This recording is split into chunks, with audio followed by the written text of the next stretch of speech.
We came under attack because I stood for an artist who I disagree with. I stood for his right to paint Obama as a crucified savior. It's obscene in my book, but he has the right to do it.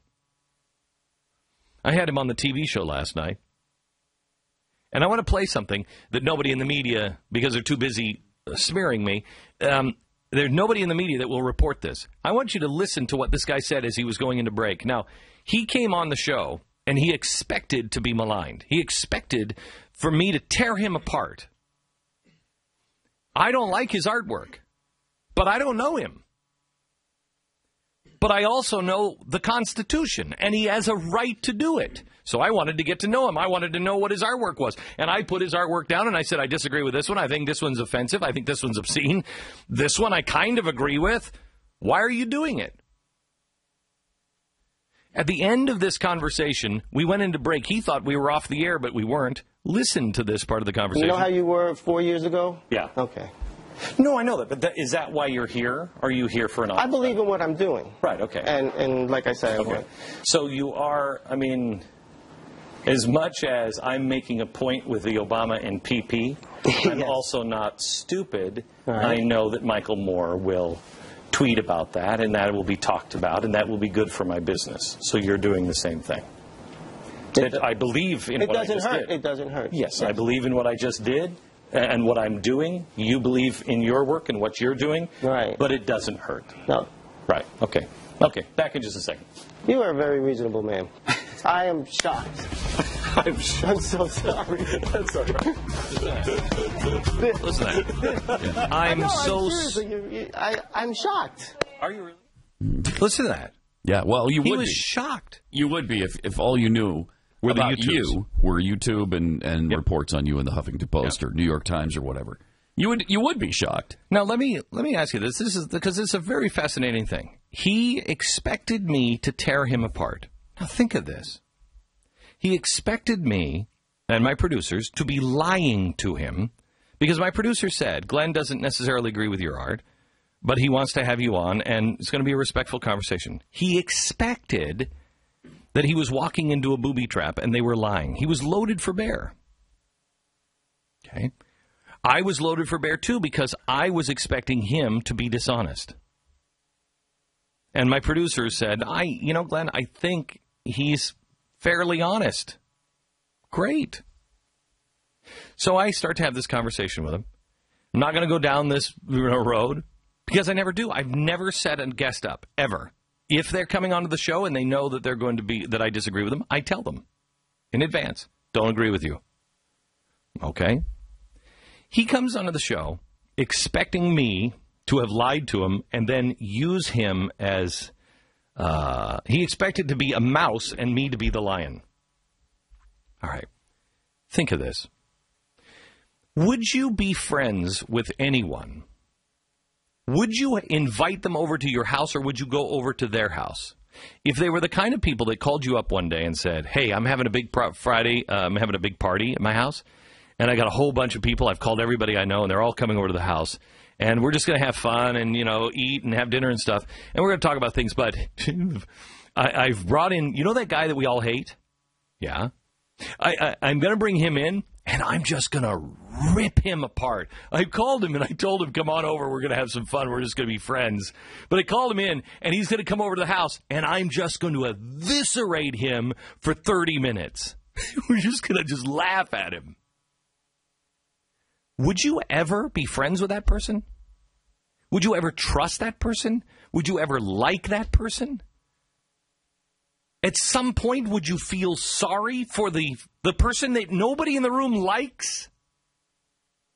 I know I would. I would stand up for that guy. Hey, Bill, knock it off. What are you doing? What kind of Roman Colosseum would that house become? Blood sport. That's what this artist expected. And quite honestly, that's what the media does. They invite people over into their home. They've already invited all their friends to come. And they invite the person that they hate, and they know their audience hates. And they're so spineless, they don't have the courage at the top of the show to say, I'm going to introduce you to somebody that you might hate, but then again, you might like once you understand what he's saying. You decide which it is. Nobody has the courage to say that. But isn't that the kind of friend you would want? Isn't that the kind of neighbor you would want? Would you want to live next door to somebody who is in the media, except they weren't in the media? They were having parties once a week, and they'd invite somebody under false pretenses and rip them apart. What kind of psycho does that? Maybe the press should examine themselves on the left and the right, because that's what you are. You're a psycho.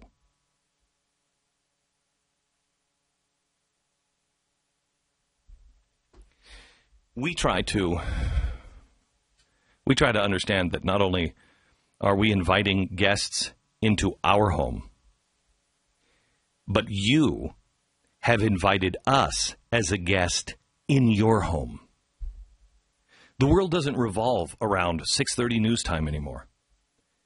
We don't boss you around and tell you what time you'll get this show, what time you'll do it, and how you'll get it. And you don't have any other choice. We know you have other choices, and you've been kind enough to invite us in your home. We're not going to pee all over your furniture. Of course, we might pee in your mason jar, which brings me again to Obama and pee-pee. The point of this was to stand with the Constitution. Do you have a right to make fun of the Prophet Muhammad? Yes. Do you have a right to put a crucifix in urine? Yes. Now, the media finds it outrageous that people would find the crucifix in urine offensive. But we took a plastic statue of Obama as a dashboard Jesus, and we put it in a jar of urine, and the media is outraged that we would do that to a man, to the president. It's outrageous. Let me give some of the quotes here. It's disgusting and disrespectful, dipping an effigy of Barack Obama in urine. Offers, quote, artwork. The level of insanity and disrespect is bottomless. Really? I don't remember anybody reporting that when it came to Jesus. It's, by the way, for sale now, for charity. If you'd like to have this beautiful piece of artwork in your home, what's the current bid? Just over $11,000? $11,111.11. Why the 11s? $1,111.11 is the current bid.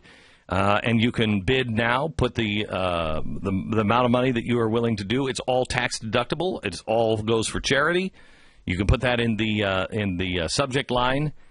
It would just send us Obama PP, Obama PEEPEE at glenbeck.com. We'll close the bidding today at noon. Somebody is going to walk away with this priceless work of art.